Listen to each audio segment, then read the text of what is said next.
Here in the UK, there are reports that vape users have been panic buying single-use vapes ahead of a retail ban that kicks in this Sunday. Retailers caught breaking the law in England face a minimum £200 fine with a prison sentence of up to 2 years for repeat offences.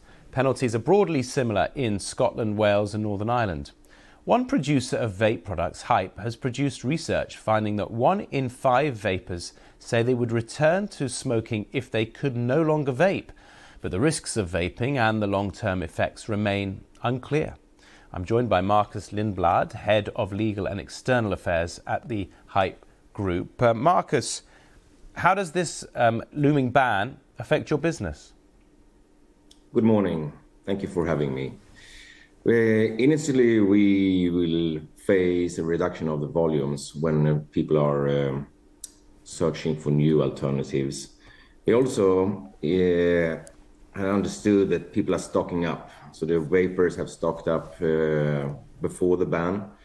So we know that 4 out of 5 vapers has stocked up and planned for this ban.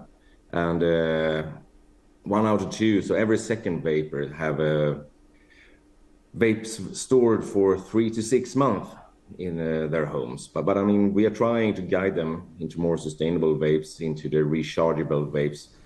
And I mean, the worst thing that could happen is that the vapors are moving back into cigarettes, because 60% of our consumers is a former smoker. And if they don't find what they want, then it's a big chance that they start smoking again.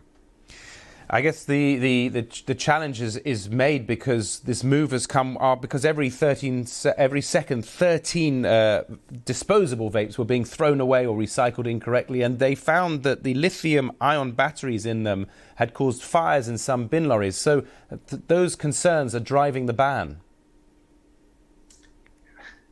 I mean, the ban is not a big thing, I would say. I mean, we know both in our hearts and minds that the disposable vapes is not the long-term sustainable solution. They have served us well in converting smokers into safer alternatives, and we should be grateful for that and the fantastic effect they have made with the UK health. But you have to draw the line sometime and start implementing some kind of better rechargeable vapes with all the environmental benefits and also the long-term affordability. So yes, there is risk over the ban, but we're doing as good as we can to educate our consumers. Now it's just up for the government to also make their deal and making sure that no one is selling the disposable vapes after the ban. With these reusable vapes, there's been a rise in charger fires as well. How do you mitigate those risks? I mean, there is always a risk with a lithium battery. If you're afraid about that, then you shouldn't have an iPhone. I mean, we all face that risk. And if you're so afraid that you don't want to use the vapes or use your iPhone, then you can, and still use nicotine, then you can find nicotine pouches. There is without batteries and no steam at all.